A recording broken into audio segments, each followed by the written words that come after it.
Comment définiriez-vous l'IA générative en quelques mots?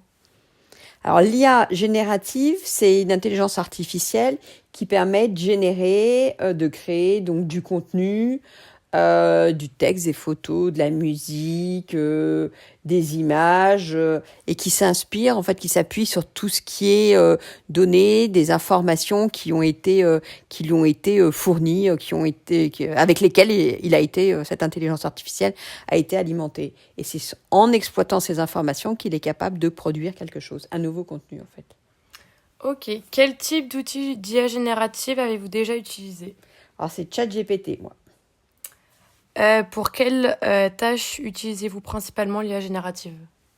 Alors, c'est pour préparer un voyage, préparer un circuit à l'étranger, et puis pour des recettes de cuisine. Donc, c'est très basique, c'est à usage personnel, en fait. Quel avantage trouvez-vous dans l'utilisation de ces outils?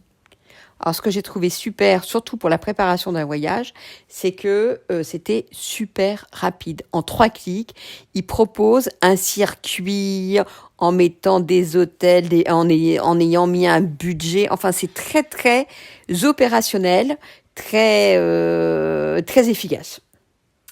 Quels défis ou limites avez-vous rencontrés avec l'IA générative? Alors, alors moi, j'ai été par questionnement successif. Au début très ouvert, en donnant de période. Ensuite, j'ai précisé ce que je voulais faire dans cette période, les villes où je voulais aller, le budget par personne. Donc, je lui ai mis énormément de contraintes que j'ai ajoutées au fur et à mesure pour que la réponse elle soit très précise en fait. Sinon, la réponse n'est pas assez, voilà, elle est pas assez précise pour être exploitée en l'état, quoi. Et voilà. Donc ça, c'était voilà, j'ai été progressivement en fait. Pensez-vous que l'IA générative améliore ou remplace la créativité humaine et pourquoi? Alors, je pense qu'il donne des idées, il améliore, oui. Par contre, il reste dans des schémas qu'il a déjà vus. C'est-à-dire qu'il s'inspire de choses qu'il a vues, il recoupe, il croise et avec une multitude de sources. Donc, il est beaucoup plus forcément efficace, c'est une machine que la tête humaine.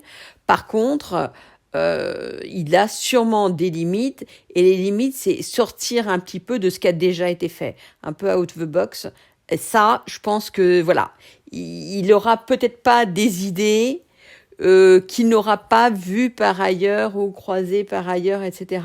En termes de créativité, je pense que peut-être qu'il peut être limité. Comment l'IA générative a-t-elle modifié votre manière de travailler ou d'apprendre? Alors moi, j'ai utilisé dans un cadre perso, pro. On a en ce moment une utilisation à titre exploratoire au niveau du travail pour générer des comptes rendus d'entretien client, pour faire des propositions clients, pour ce type de choses. Mais ça reste exploratoire, donc il y a des ateliers, des gens qui l'utilisent de façon à définir un peu des best practices, des guidance pour tous en fait. Quel métier ou industrie pensez-vous que l'IA générative va transformer le plus? Alors, le tertiaire, c'est sûr, à mon avis, puisqu'on consolide beaucoup dans tout ce qui est consolidation d'informations, production de livrables, de supports. Donc, tout ce qui est créatif, je ne sais pas. Tertiaire, c'est sûr, et après, je ne sais pas trop. Faites-vous confiance aux informations fournies par l'IA générative et pourquoi? Alors, confiance. Alors, ce qui est bien, c'est qu'il met le sourcing. Il met ses sources. Par contre, confiance, c'est comme sur Internet, moi je vérifie. Après, ça dépend de l'information. Ça dépend si c'est quelque chose. Ce que je cherche, c'est important. Si c'est une recette, je ne vais pas vérifier. Ça dépend ce que c'est. Mais si c'est important, je revérifie toujours, même Internet. Hein. Ouais, donc ça, je vérifie. Avez-vous déjà remarqué des erreurs dans les réponses d'IA? Alors moi, j'avais vu. Alors c'est pas, je sais pas si c'est des erreurs, mais il m'avait proposé des hôtels et sur les dates en question, quand j'avais été voir sur les sites des hôtels, et ben je m'étais retrouvée avec des hôtels qui étaient complets aux dates indiquées. Donc, j'avais trouvé ça. Alors, ce qui était bien, c'est qu'il m'avait indiqué le lien des hôtels, etc., pour réserver. Donc, j'avais presque plus qu'à cliquer. Sauf que certains, en cliquant, ben, je voyais que c'était complet. Donc, c'est là où je me suis dit, bon, est-ce qu'il a été jusqu'au bout de s'assurer que les hôtels étaient en capacité de m'héberger? Je ne sais pas où il s'est arrêté. Il s'est arrêté à la destination, il y a des hôtels, ok, et il m'a listé des hôtels qui restent dans mon budget, ou est-ce qu'il a été jusqu'à vérifier qu'ils étaient en capacité de m'accueillir aux dates indiquées? Là, je sais pas. Mais là, je m'étais dit, bon, ok, ça c'est faux. Enfin, l'information, mais pas, voilà, ne m'apporte rien, quoi. Comment imaginez-vous l'évolution de l'IA générative dans les prochaines années? Alors, je pense que ça va de plus en plus se développer, parce que dans toutes les entreprises, je pense qu'ils sont en train de regarder. Ça va se développer et sûrement dans de plus en plus de métiers, en fait, je pense. Quelles fonctionnalités aimeriez-vous voir améliorées ou ajoutées aux outils d'IA générative? Alors moi, j'aurais bien voulu qu'ils me lisent à l'oral ces réponses, que je puisse mettre à l'oral ma question, avoir à l'oral des réponses. Je sais pas si ça existe, mais sur la version que j'avais de ChatGPT, ça le faisait pas, quoi. Et selon vous, comment devrait-on encadrer l'usage de l'IA générative dans la société?